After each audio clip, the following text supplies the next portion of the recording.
Welcome to See You on the Other Side, where the world of the mysterious collides with the world of entertainment.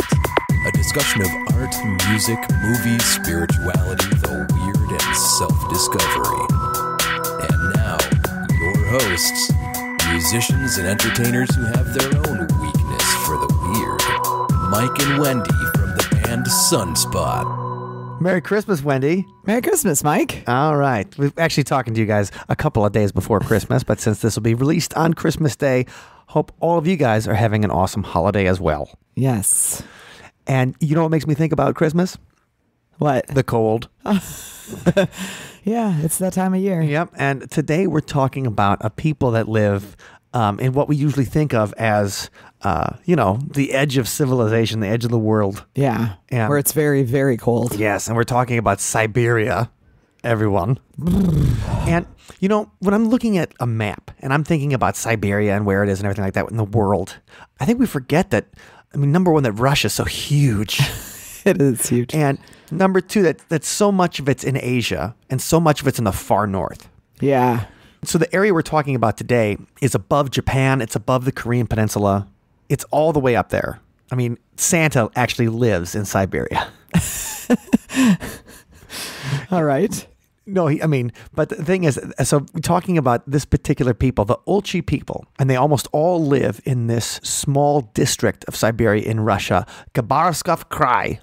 I don't know if I'm Ooh. saying that right, but you probably have only seen it if you've ever played Risk or whatever. It's the only time you've even looked at this area of the world. But it's Yeah. fascinating. And the woman we're talking today, Jan van Ijselstein, she has kind of taken it upon herself to... There's only like 2,500 Ulchi people left. So she's taken it upon herself to write about them and kind of remember them. Am I saying it right or... Yeah, immortalize maybe, or... Yeah. And especially, none of these things have been down in English before. So this is the first time Wow. anyone has ever That's amazing. translated it for a Western audience. And she's done that in her new book, which is called Spirits from the Edge of the World, Classical Shamanism in Ulchi Society. It's not so academic that it's hard to read. And if you guys are interested about where the idea of the shaman comes from, and we'll talk about this in the interview, this is definitely the original place it all comes from. We get the word from the Ulchi Society, the word shaman. And it's much more than, the idea that we think about like the medicine man or something like that in a society. So when I think of the word shaman, I always think of a medicine man. You think of a tribe, and you think about this dude who is doing magic mushrooms and, taking you on a spirit quest and these things. And the shaman in the Ulchi Society, it's much more integrated. It's much more normal. In there's, it's just an everyday kind of thing. And that's what makes this society so fascinating, because we have such a dichotomy in the West between the spiritual and the non-spiritual. I would never even think about having the priest I grew up with over for dinner. Oh, yeah. You'd be like, Yeah. what? Oh, can we not swear at dinner now? Or you'd be worried about it. And in this society, it's just the shaman are much more integrated, and it's a very cool kind of thing. And Jan has studied this for a long time. She first met them in the 1990s, and she's taken it upon herself to translate this kind of stuff and get it out there. And we talked with Jan all about the spirits from the edge of the world. We are here with Jan van Ijselstein, who's just released an amazing book called Spirits from the Edge of the World, Classical Shamanism in Ulchi Society. She's an ethnographer who's done decades of research into this little-known people, and I think you're going to enjoy what you hear today. How you doing, and where are you? I'm in Seattle, Washington. Okay, and is that where you're from originally? No, I grew up in Hawaii. Oh, man. As someone who grew up in a place with winter, I'm extraordinarily jealous, number one. Yes, a great place to grow up, but trust me, you don't want to live there as an adult. Well, what I'm interested in is to go this deep inside into the shamanism of a society, and to get this interested in a people. What kind of inspired you to study the Ulchi so intensely? Well, there were a couple of things. First of all, for many years, I owned a bookstore and gallery in the Seattle metropolitan area. And after the fall of the Soviet Union, I was very lucky to have a gentleman who had come from Russia over to the United States. He was trying to set up an ethnographic collection between a museum based in the Russian Far East and a local museum here in Seattle. He wasn't able to do so, but he came to my gallery. He set up his collection at my gallery and began to lecture about these people that he had worked with all of these years. And I had never heard of them. I thought they sounded fascinating. And I asked him when he returned to Russia, would he be willing to ask them if they would consider leaving their villages and coming to the United States for the first time. Now, you also have to remember, up until the fall of the Soviet Union, citizens did not own their own passports. So this was the first time that people were allowed to travel outside of their country. So he went back.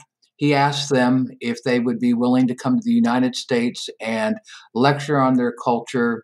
They agreed. And so back in 1994, we were able to get them out of their villages and into the United States for the first time in their lives. So now, for most of people probably listening to this podcast, this is the first time. I mean, when I read this book, this is the first time I had heard of the Ulchi people and how fascinating they were. So I know it's hard to break down thousands of years of history into a minute, but for a quick primer on people who aren't familiar, and the thing is, a lot of us, when we think of Siberia, we just think of jokes from Cold War movies. Right? We think of like, this is the place where somebody gets sent if they're bad in the Russian army. And you have a hard time thinking about this place that feels like the edge of the world where these people are from. So let's get a quick history of the Ulchi people as you know it. Okay. Well, the Ulchi live in what in the United States we would call Eastern Siberia.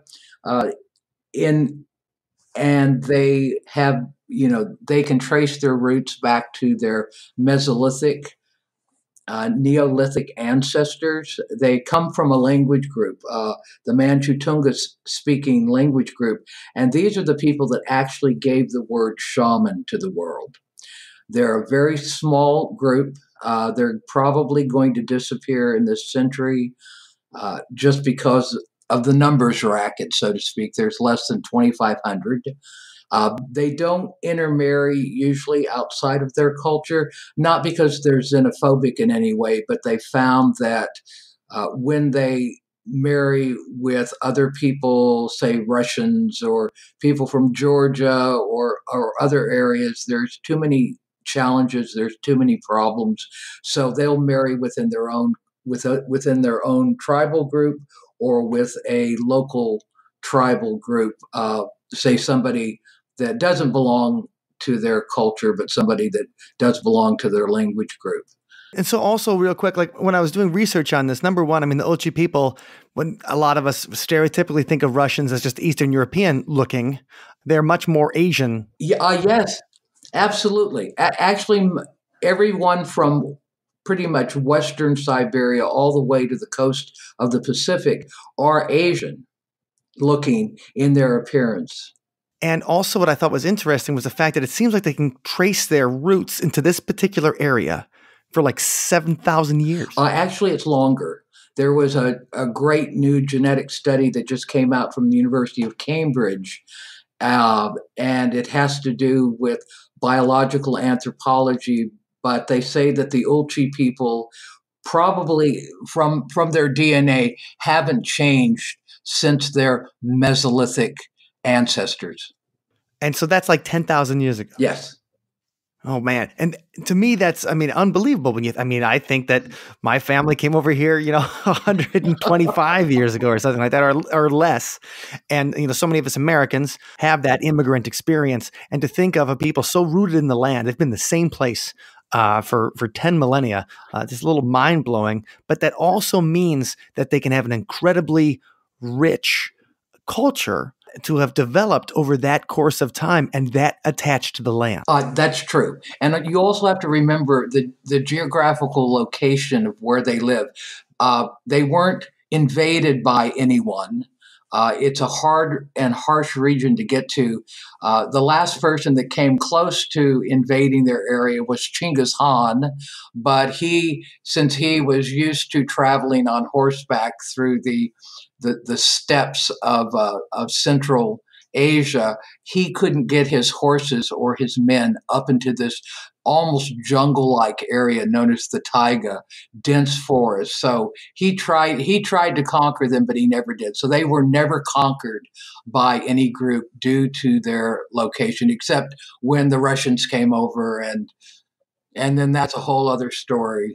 But I came over and colonized the area. But what, it's funny is we're talking about Genghis Khan, and that's still like 700 years ago, and this is the late period of their history. Right. Right. Absolutely. So when you guys were bringing these people over, what was the first idea? Like some kind of like us learning about the culture and things, or kind of saving it, or how did that go when they came over to the U.S. for the first time? Oh, there are many great stories around their first visit. But they originally came here. They gave lectures through the University of Washington, through the Burke Museum. They had general workshops for the public through different venues. They came to speak about their culture and about their beliefs and about their religious practices in shamanism.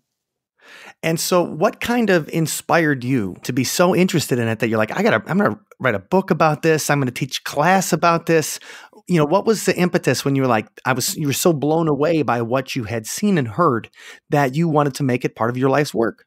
Well, yeah, I didn't expect it to be my life work, Mike. But what I found to be very interesting, having grown up in Hawaii, I was kind of schooled by friends and living there for a very long time into Taoism. And I have come to discover historically that, first of all, they are Taoist. And they're probably the people that Lao Tzu and Chuang-Tzu alluded to as being the ancient people, the wise people, the wise people of ancient times, the old Taoist before it became a cult or a religion or whatever happened. As I said, there's a differentiation between religious Taoism and contemplative Taoism. For our listeners that might not be completely well versed on Taoism, can you give a quick idea of what you're talking about and some of the similarities there? Well, they believe that nature is the greatest teacher. They're animist, so they believe that everything has consciousness, everything is alive, everything is self-aware, and that does include your refrigerator, your car, your microwave, your computer. The way my car acts, I'm sure it gets mad at me sometimes. Well, hopefully you're talking to it, Mike. Hopefully you're loving your car. But, I'm gonna have to. But yeah, so they're pure animist as far as believing that everything is alive. They're also very biocentric in their approach to life. So they don't view humanity as the center of the universe.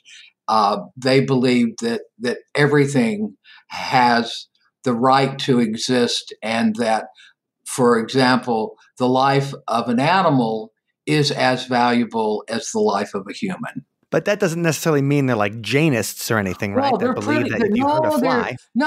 They're pretty close to Jainism. I mean, and I'm glad that you know about that culture. I would say that of all the more well-known religions in the world, they would be much more Jainist in their approach about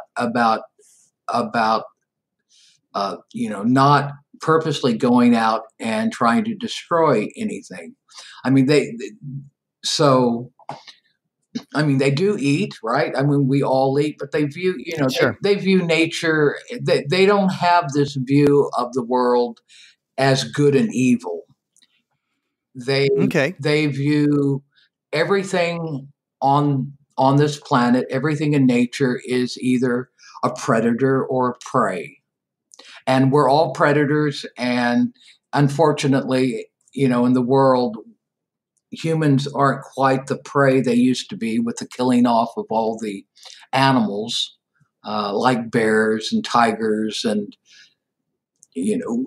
But you do hear those stories, people being eaten by sharks, or grizzly attacks up in Alaska, or even Well, here we've in the all heard of the Siberian tiger too. right. But there are very few of those left due to the poaching by the Chinese that live on the border. So, this idea that everything around us is alive, Right. everything around us has a spirit and a consciousness. It's funny when I think about that. I think about that in two ways. Number one, it feels like the most primitive, and I don't mean that in a derogatory way, but the most, like, when you're first thinking about the world, and like I was joking around, like my car, when it's upset at me, or things like that, or won't start, or my computer, or when I have a bad day with electronics and nothing seems to work, it seems like it's doing it for a reason. So we give that anthropomorphism, what we consider to everyday objects, to everything, and that seems very non 21st century Western materialism, because here we're like, no, there's random things that happen, and the things that happen for a reason are, very small.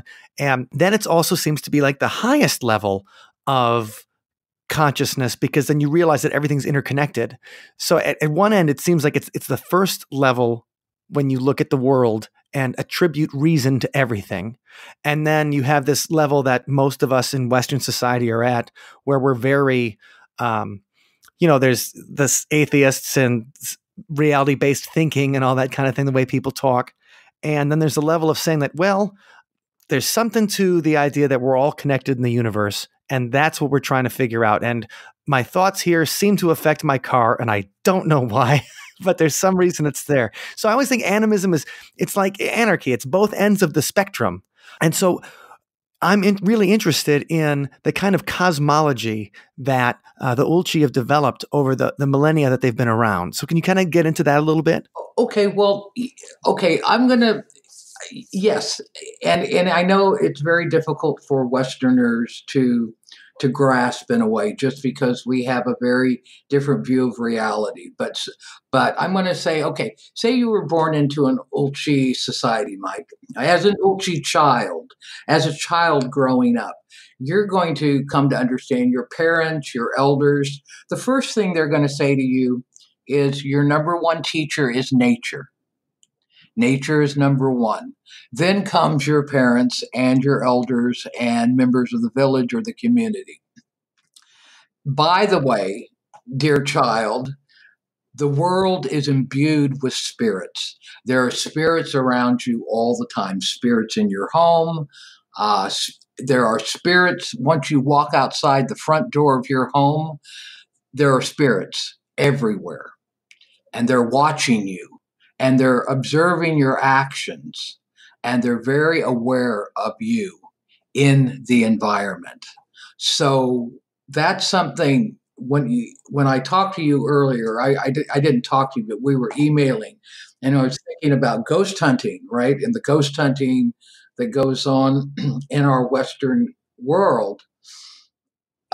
It would be as if that is only something that seems to fit into Western cosmology in regards to the idea of spirits or the other world. So if you were an Ulchi, you would grow up saying, okay, there are spirits around me all the time. They listen to me, they watch me, they note my actions in the world. I have to be aware of that at all times. Not to a degree of being paranoid, but just, it's like Santa Claus. Well, it's like Halloween is every day, 24 hours a day, right? It's like every day is Halloween. There are always spirits around you. They don't just come out at a certain date, or they just don't come out at night. And that there are so many different qualities of spirits, whether it's the spirit of a place or the spirit of the land or the spirit of a tree. The world is imbued with other conscious beings that you interact with all the time. There are parts of my book when I discuss that if an Ulchi hunter or somebody that was going out to fish or hunt, if they are able to, shoot a deer with their bow and arrow or gather fish, it's not because necessarily of their skill. It's because they have lived a proper life.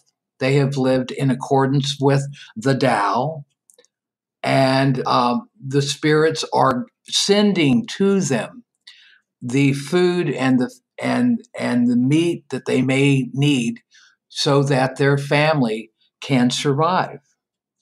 It's this reciprocity. It's this sense of the guest host relationship that's the foundation. And you talk about that a little bit in your book, where you compare the Tao to is it say Ba? Yes, Ba. So the Ba, the idea that, the everything that's around you at all time, like the Ba describes everything, and at the same time it can describe, little things, and it's got that Taoist kind of flavor there. And so when we talk about, what it is to lead a good life, and then you're rewarded for it in this world, that's also when you talk about cross connections between early Judaism is really about, if you lead a good life according to the scripture and according to God, then you'll be rewarded in this life. While like Christianity is all about, well, let's talk about the next world. And so they already have this idea, like you're saying, that if you live according to the Tao, you live a good life, you're the guest host relationship. So you're playing out the part correctly as a part of a guest in this world and maybe a host to other people. Then what's their opinion on, like we said, the next world? Is there, what happens to people after they die? Well, there is no next world because they don't think in dualities. In their language, in their language, I speak their language fluently. There is no normal and paranormal. There is the mundane world and the spiritual world. It's all here now. They don't make those distinctions. Unlike Judeo-Christianity, which has a tendency to put humanity outside of nature, they see themselves as a part of nature. They don't even have the word artificial in their language. Like we use the word something is natural or something is man-made. They don't see that separation because they don't see that people are separate from nature. Therefore, everything is natural. The idea of living this good life, it's not as though they follow these rules. They do believe that human beings by nature are very good beings. Glad somebody believes that. But by nature. And it's when someone, for some sort of reason, falls short of that, those are things that people in the community would talk about or ask to make corrections. But, the golden rule, be a good person, help other people, always think of others. But it doesn't come from this conscious need to believe that it's not this conscious. Boy, that's it. I'll end up getting off in some sort of existential philosophical. That's all right. It's not like Moses coming down from the mountain saying, "Here's the rules. Go ahead and do it." Right. They do it without even being aware of it. They're not good because they say it is important to be a good person. They're just good naturally. Mike, when they first got here, what blew my mind is that these people are so poor. They're so incredibly poor, the villages that they come from. And their first trip to the United States, and they did this, every time they would come here, we would be walking in Seattle somewhere, or we would be going somewhere, and they would see somebody homeless. They would see somebody asking for funds, for money. And they would just take out whatever they had and give it to these people, even though they would give them everything, even though they had nothing. And it wasn't out of, oh, aren't I a good person that I do this? It was just natural. So they have the kind of that instinctual, or an instinctual way of of their society, of living, of treating other people, and I'm interested a little bit in how you like met the shaman, or even got that. Were you always somebody who was like, oh, it's a pretty cool thing, and the idea of in Hawaii, what's the word? I can't. There's a certain Hawaiian word, like the way of the huna, right? Kind of thing of becoming some like a holy man or a holy person.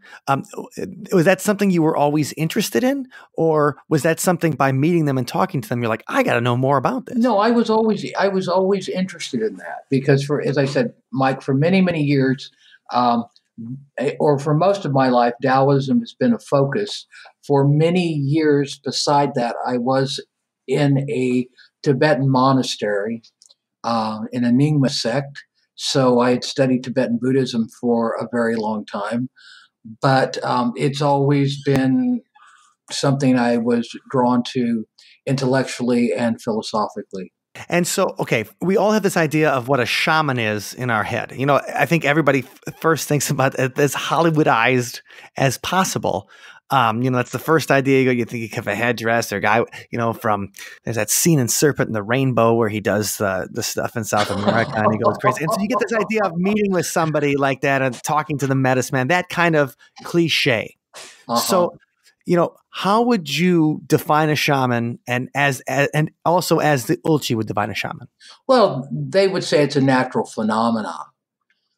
They would also say that everybody's kind of their own little shaman themselves, which I find to be curious. It's something that has to do with your ability to interact with the spiritual world. And I'm just going to use that word, even though they don't have the word spiritual. I'm using that to make a distinction because I'm talking to people in the Western culture. Right. But these people that have been doing this work, been in contact with spirits for a very, very long time, when you meet them, they kind of live in this world, but they're also attuned to other things that are happening around them. So they kind of walk or exist in two different reality constructs simultaneously. So is it something like more of a feeling? When you talk to somebody who's like a psychic in the the U.S. or whatever, they'll be like, well, yeah, I see your aunt behind you, or who's that person perched on your back? Like, when you talk about the spirits being all around, is it a matter of instinct? Is it a subconscious thing, or is it something they're just very aware of all the time in the front of their mind? That's a great question, Mike. First of all, many people here in the West that teach New Age shamanism or neo-shamanism, they always talk about techniques. Here's this technique, here's this, here's that. It's not about techniques. You're much more correct. It's an instinctual feeling. It is it's feeling through the body, feeling through the emotional centers of their psyche. They pick up information probably because of not just the neural nets that are going on inside the brain, but the nervous system is what keys in to this other world, or that where information comes in, and it's very natural. This is not unnatural. You don't have to be taught a series of techniques. It's like me saying, okay, Mike, well, who taught you how to go to sleep at night? Who taught you how to grow your hair? It's something so natural and so instinctual. And they talk about focusing on that part of your consciousness, unlike the West, where in the West we will, Western materialists don't believe that consciousness is something that is other than something generated by the brain, they have a very different view of what consciousness is. So they feel much more from the heart. They feel from their nervous system. And Mike, everybody does this. This is what I'm saying is so natural. I mean, I know that, sometimes, say, for example, you're going to go somewhere and you want to meet a friend for coffee and you've never been to a place before. This place, say it's a new place that's opened up, and you meet your friend there and you walk into the cafe, and then you and your friend kind of look at you and you don't know why, but you go, it feels strange in here. I'm not sure, but I don't want to be here.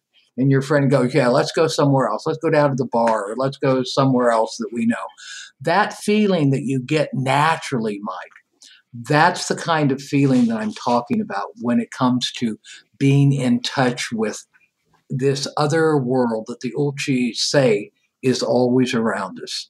Those are the senses that you want to use to be aware, as I said, to make contact with. So coming off that, first of all, it's we talk about being in tune with yourself, being in tune with nature, paying super great attention to your surroundings and letting your natural feelings lead the way. When somebody's going to be on the path, like, what does it take to become an Ulchi shaman? Like, what kind of stuff do you have to go through? Like, we imagine, okay, to become a shaman, you got to go through these things. You got to take mushrooms. You got to walk on hot coals. So what's their process? Only the spirits can make you a shaman, is what they say.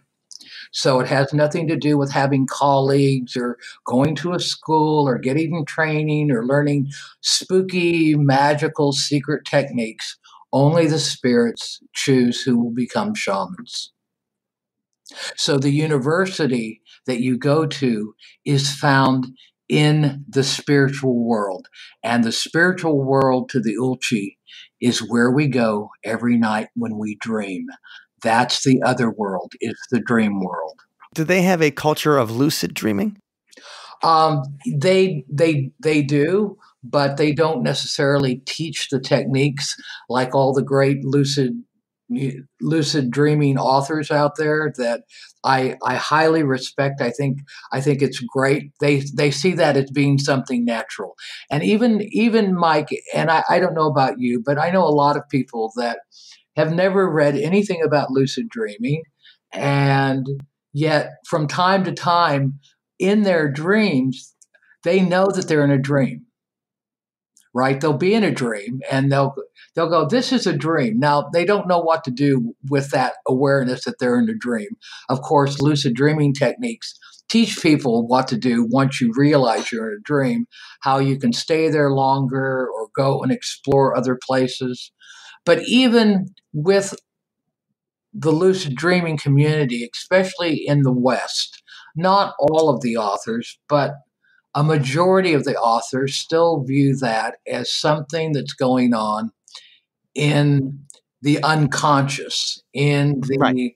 They see that as being a part of the unconscious mind. Once again, like the Ulchi, they do not believe in, as I said, normal and paranormal, spiritual and mundane. There is no unconscious. It's all conscious all of the time. It's like looking at a radio dial. Everything's on there, right? It's like in the old days. I mean, I'm much older than you, Mike. I'm in my 60s, but it would be like if you took a radio dial and you had those little handles and you go back and forth right on the radio. You've got the FM stations here, you've got NPR, and then you've got the baseball, and then you've got opera over here, you've got this, that. It's all going on simultaneously, and it's a matter of just tuning into, putting your consciousness into one of those particular frequencies to get information. So there's no, as I said, there's not this duality between the conscious mind and the unconscious or the subconscious, depending on whether you're Freudian or Jungian in your definition. There's only one consciousness.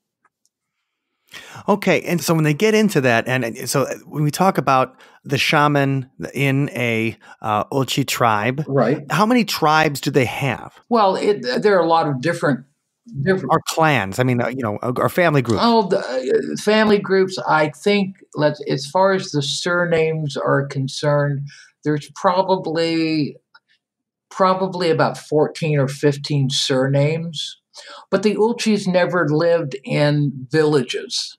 Uh, Mike, I was going to ask you: do you understand the way? I mean, it's arbitrary, but do you understand the way that anthropology breaks up culture? Probably not. Okay, they talk about they break up cultures in this way. There are bands, there are tribes, there are chieftains, and then there are societies. The Ulchis fall more into a band group. They never lived in villages until the Russians sort of forced them into villages. But in the area that they would live, there would be maybe a house, and there would be maybe two houses, and there would be 10 to 20 related individuals in that area. And then a number of miles away, there might be another house or another couple of houses with 10 to 20 related individuals. So they didn't necessarily live in tribes. As I said, they're more band-like. They're more band-like in their lifestyle. As I said, until they were forced to, until the Soviet officials rounded them up and forced them into villages. So when we think of them like that, so everybody's living in, houses and Right. and maybe kind of far away from each other, Right. or maybe Absolutely. No, miles. some miles away from each other. So when we talk about the religious structure, or like the shaman, would there be like the shaman's house? No. Would each house have their own holy person? No. They didn't. Even though shamans are respected and valued in their culture, they take no specific role within the culture ever. So it's not like, oh, we're going to do this big ritual to the water spirits. Oh, we have to have a shaman come. No, everybody does it. Everybody does. Everybody's got a drum. Everybody knows how to do this. Shamans don't have special roles, except the only time that they are called in is usually in a funeral rite. And they're not always called in, but they can be called in at the anniversary of somebody who's passed on. And so when you just talked about the ritual there, and everybody's got a drum, what's the significance of the drum in Ulchi culture? Well, it's alive, it's living, and everybody has spirits. Not just the shaman doesn't walk around with his or her spirits. Everybody's got spirits. Mike, they say, "Oh, Mike, you've got spirits." That like you, that hang around you too. And so people are calling spirits to join them, because when they're playing their drums and they're singing and they're being happy, the spirits like that too. The spirits like to be happy. So, and it's also a healing. Just picking up a drum is a healing for yourself.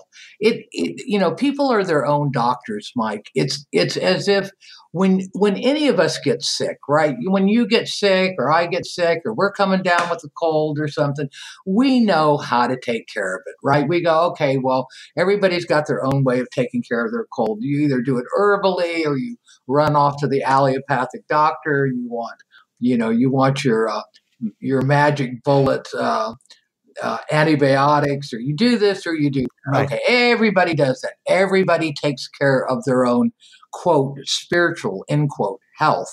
It's only when people are, and it's just like regular folks, if you can't correct your illness and you're doing everything you can and you're still feeling bad, or things aren't going well in your life, or your hunting's not going well and you've done everything, that's only the time that you'll go seek out the assistance of a shaman. And then what does the shaman call like his or her spirits for you? Because I specifically, I know when you read the book, you talk about like the grandmothers and grandfather characters that are shaman. that you met and you transcribe a lot of their direct quotes. And so what would they do? Like if you went there and you're like, hey, I'm sick. I drank a ton of orange juice. It's not working. My spirits obviously don't have enough mojo to help me out. Right. Okay. Then they would go to see what has happened.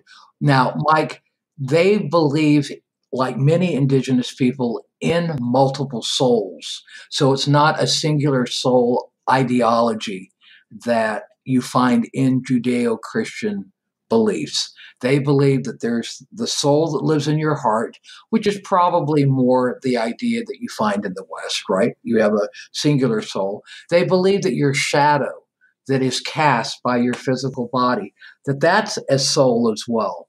But they believe in what they call the wind soul. And the wind soul is the soul that leaves your body every night when you go to sleep. And when that soul doesn't come back to the body, if something has gone on, when a shaman does their work, what they do is they go into these other realms and they go searching for that wind soul because it hasn't connected to the physical body. It has this kind of symbiotic relationship with, say, the heart soul or the shadow soul.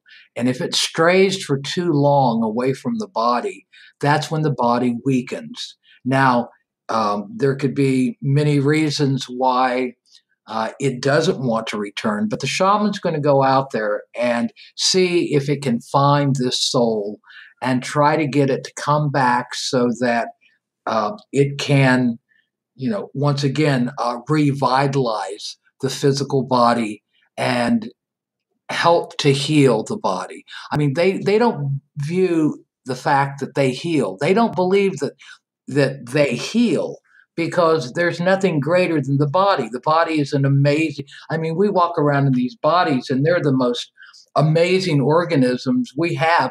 They completely self-heal all the time. Even when, the first part of your sleep is all about restorative health. The body is healing itself all the time.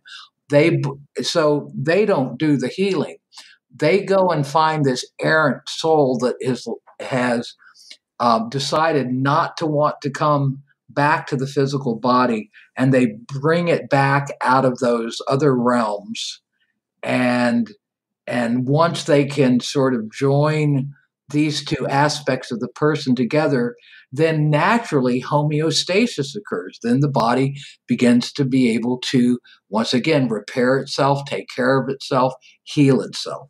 And so when they go on these journeys to find out where your spirit body goes, when they go and do that, is there a kind of ritual involved? I mean, is this kind of like astral travel or out of body experience? Do they, like, when you think about this idea of ayahuasca in Central America and South America, or peyote, to go on these spirit journeys, do they like smoke a doobie or something? Or is it just, do they smoke some kind of sacred thing? Do they smoke a doobie? No, they don't smoke a doobie. They don't smoke a doobie. But that's a great question, Mike. As I said, what they do is, and I've been researching this for a very, very long time. Now, do you know the work? Do you know the work of Robert Monroe? Not offhand. Okay, he did all the work with the astral body. Okay, he wrote Journeys Out of the Body back in the 1970s. I was always very curious. What are these people doing? Okay. Now, I've done some research. First of all, what a shaman's journey is in classical shamanism is not some sort of, you visualize going through a cave to meet your power animal. Okay. But that sounds like something I've read in the book, though. Yes, I have read that in books as well. Okay. What it is that when they travel, when they begin to do a healing, which they call a song, they don't call it a healing, they call it a singing. they are going into a hypnagogic state. Now, everyone naturally understands hypnagogia. We all do this. When we go to sleep at night, there is a transition period between the waking and the sleeping, right? The twilight zone. And if you pay attention to this particular period, that even in the West, they would agree. Now, they call them hypnagogic hallucinations, but they're natural and everybody has these experiences every single night. Sure, we've talked about it a lot with the old hag syndrome and with people having alien abductions, and I've had a few myself. Yeah, if you pay attention, what you're going to get, if you really pay attention before you drop off to sleep, you can see images. Sometimes they're gray, sometimes they're full of all sorts of strange imagery comes up. That's what a shaman singing is all about. That's how they enter this world, is through the hypnagogic state. That's kind of almost it. I mean, because you studied in the, like you said, you studied in the Buddhist monastery, and the meditation into inducing a religious experience, that seems to be that they have that a pretty good lock on that. And so, is the singing almost like that, like a meditation or a mantra where you repeat the song over and over again and kind of a shaman song is never the twice. Now, this is what happens. I knew. The way they describe things to me, Mike, is that they talked about, this is what you do. This is what's going on for us. This is what you do. It's like falling asleep, but you don't fall asleep. And so my concern, what I really started getting interested in is that if this is sleep, how are they able to bypass muscular skeletal atonia, right? We have that every night when we go to sleep. Right, which is why you're not running out of your bed in a nightmare or, things like that. In Western medicine, there is a condition known as REM sleep behavior disorder. And I have come to, this is my theory these days. This is what they are doing. If you look at all the correlates there's a peer-reviewed journal out there called Psychiatry. If you look at all the indicators in REM sleep behavior disorder and you match them up to what the Ulchis say is occurring, they are absolutely spot on. I believe that they have the ability to be in control of, as what they would say in the West, REM sleep behavior disorder, because there's two kinds of REM sleep disorder. There's one which is a parasomnia, which you act out and you sleepwalk and you do this and you have no memory of it at all. But the REM sleep behavior disorder, you have absolute memory of it. You're in those two worlds simultaneously. And people, when they come out of that, people in the West, when they are awakened from that state, they report everything to you that they experience, not only in this other world or this other state, which in the West they call a hallucinogenic disorder, and their waking world.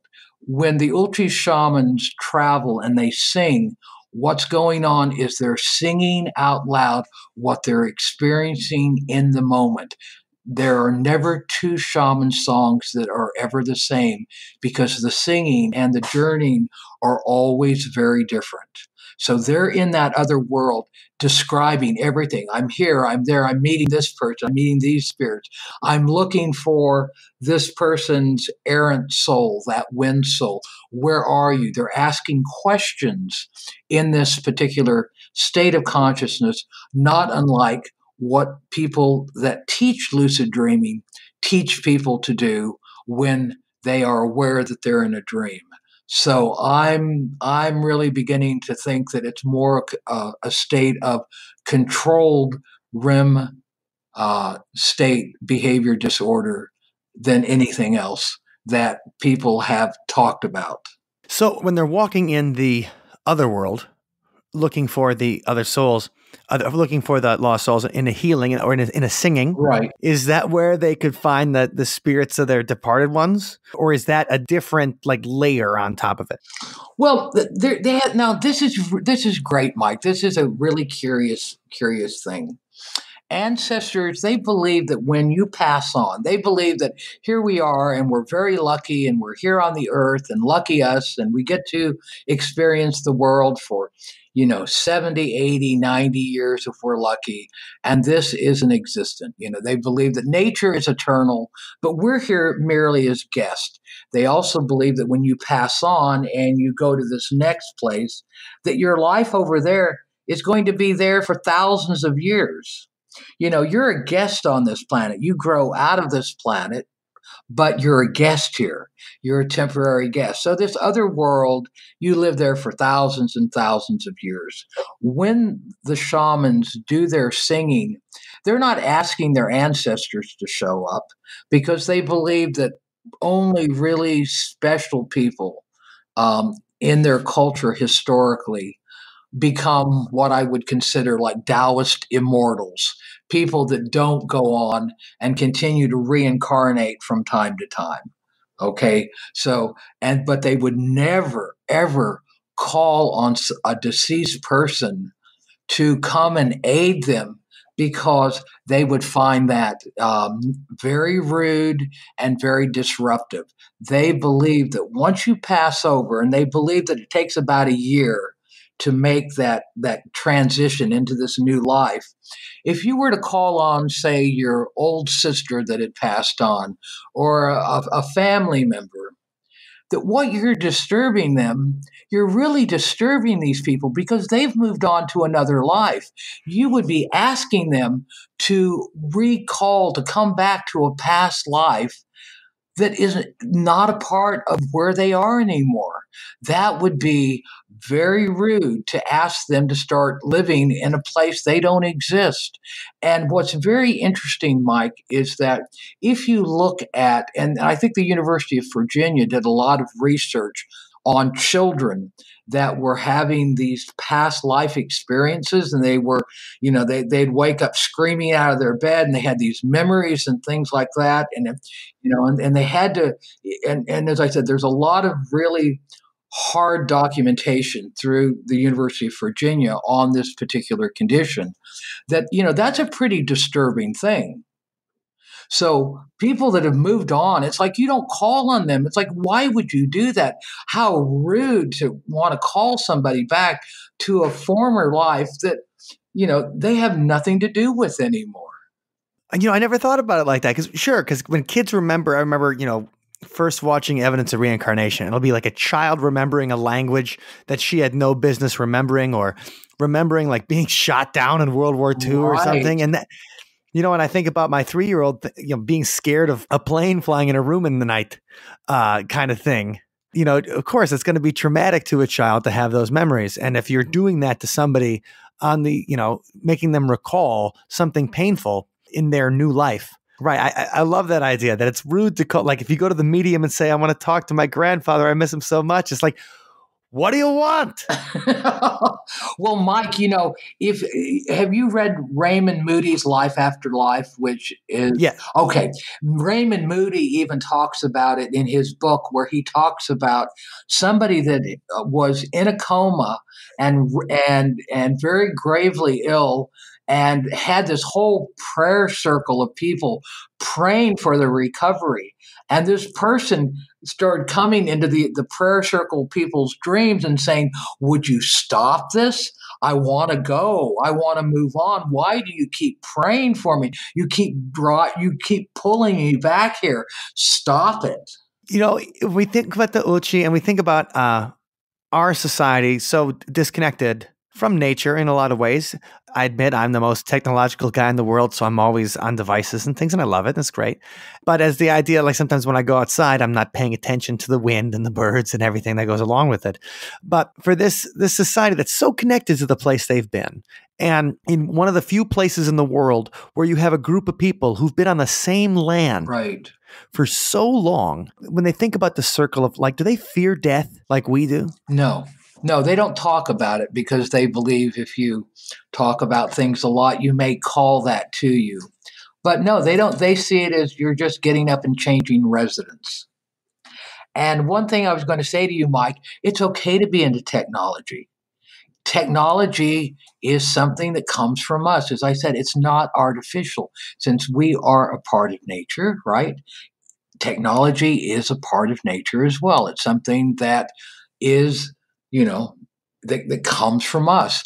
Uh, it's okay. Would we consider a beaver's dam artificial? No, we And would. it's the exact same kind of Well, thing. yeah, a beaver's dam's not artificial. Do you think there's any real difference between the house that you live in and a bird's nest or a beehive? Not really.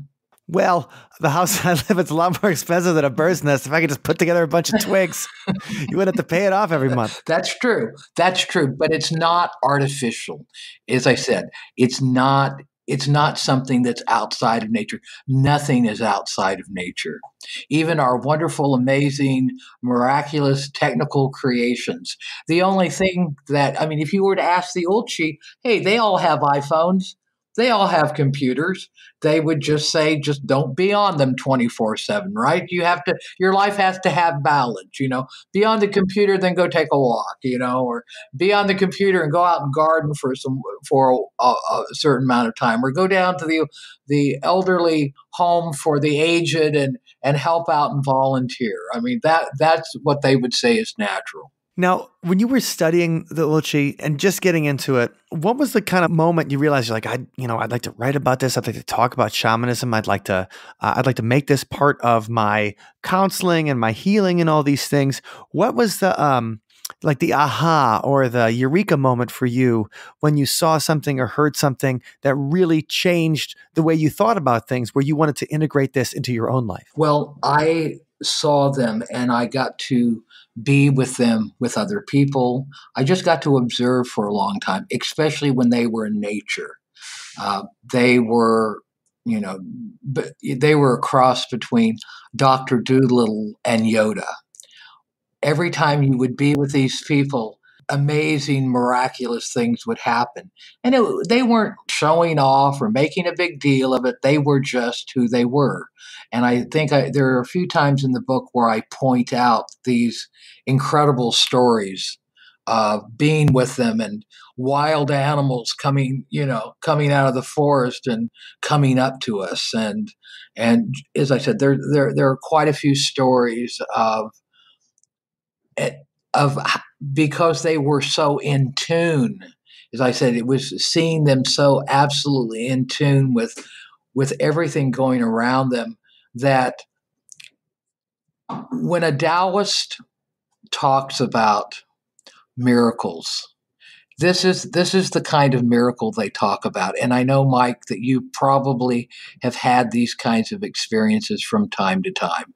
And that's like when you get up in the morning, Mike, and you don't have any plans or you have a few plans and you end up going somewhere and you run into somebody and, it's like these incredible synchronistic events happen to you, and then you go somewhere else, and then someone says you've been thinking about something and somebody gives you that, or you go here, and as I said, all these events start happening in a day of your life that at the end of the day you go, wow, I couldn't have predicted that. And I saw so and so, and then this thing that I'd been looking for showed up in my life, and then this person that I wanted to make an offer to about something, they showed up and said, "Oh, Mike, here, you want to do this?" And I didn't even have to mention it to them.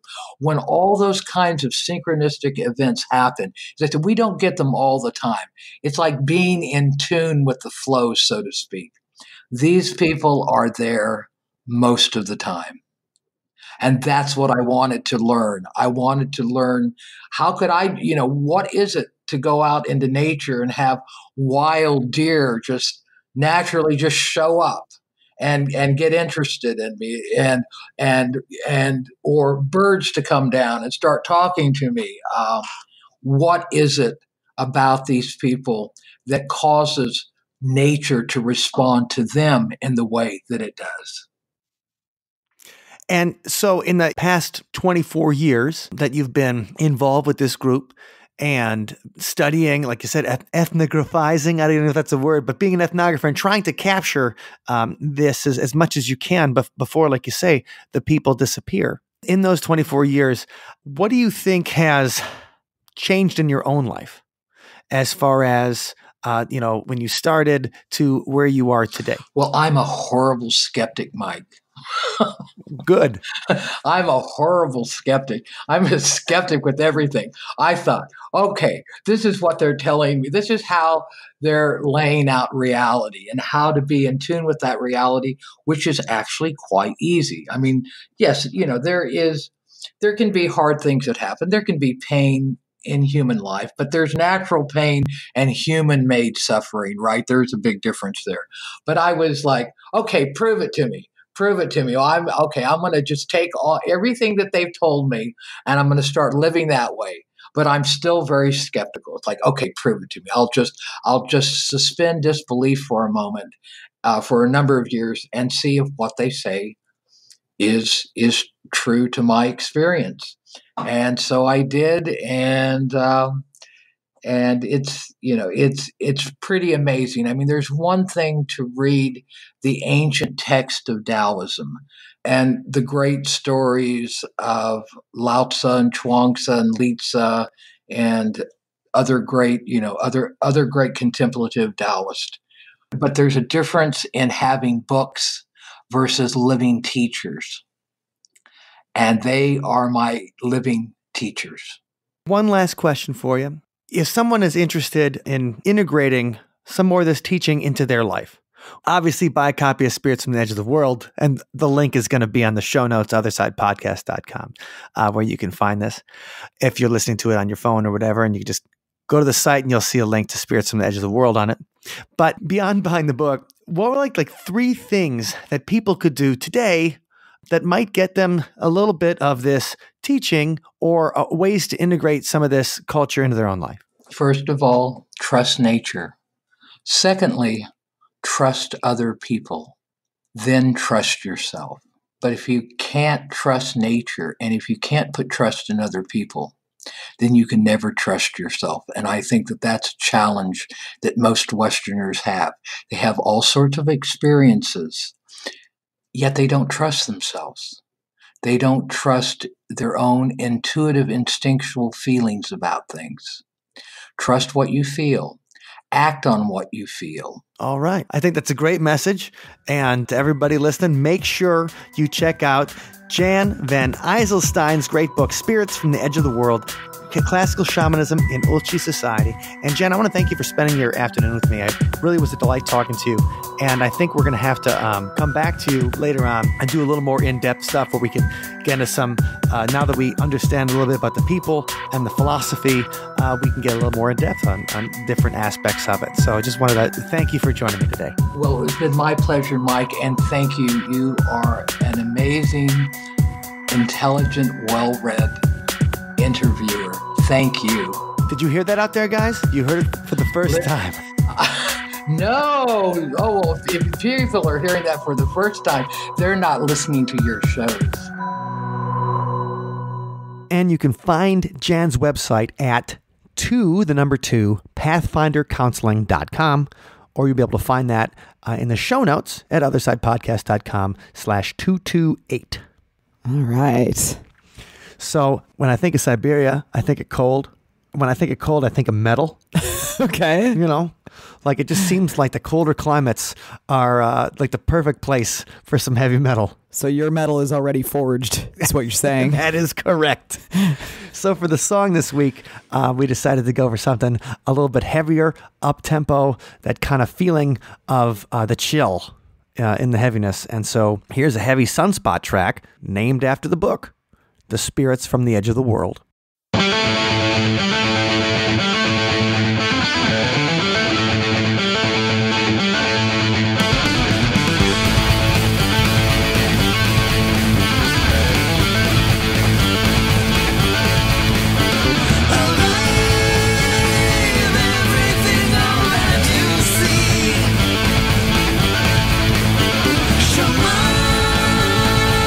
Shaman,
Thank you for listening to today's episode.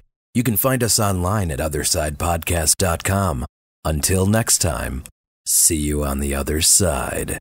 The year's almost over, but we do have one more Patreon hangout left for 2018. Oh, that's right. And we would love to hang out with you guys and talk about your favorite paranormal stories of the year. And also with the Patreons, if you guys have any questions for the authors and stuff we talk to on the show, it's a perfect time to bring them up, and then we can ask the authors and do follow-ups with them. We can also share what holiday traditions we've all participated in, because this time of year, and it's also goal-setting time of year. That's right. So many exciting things to talk about, and it's going to be great catching up with everybody and hearing about the madness of December. We want to make you accountable for your 2019 goals. There you go. So here's what's going to happen. If you join our Patreon hangout and then you tell us what you're going to do in 2019, and then we get into 2019, you don't do it, we will publicly shame you. So you get at your goals. And then we will send Krampus after you. That's right. At the end of the year. By next Christmas, if you're bad, you get a lot more than coal in the stocking. But no, the Patreon group is one of our favorite times. The Hangout's one of our favorite times. And so if you would like to be part of that, you can join that up at othersidepodcast.com/donate. Yes, and we have a special shout out to one of our Patreon members, Dr. Ned. Hey, Doc. Hey, thanks for pledging us at the level that gets you your own shout out every time, Ned, because I'm happy to give you a shout out. And so we hope that everybody listening today has a great Christmas. But our Patreons, we hope you have the best Christmas ever. We hope happy Festivus. And happy Festivus to you. And hey, enjoy your Boxing Day, right?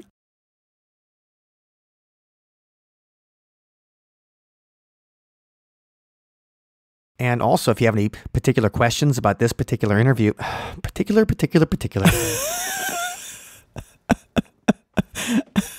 What do you want?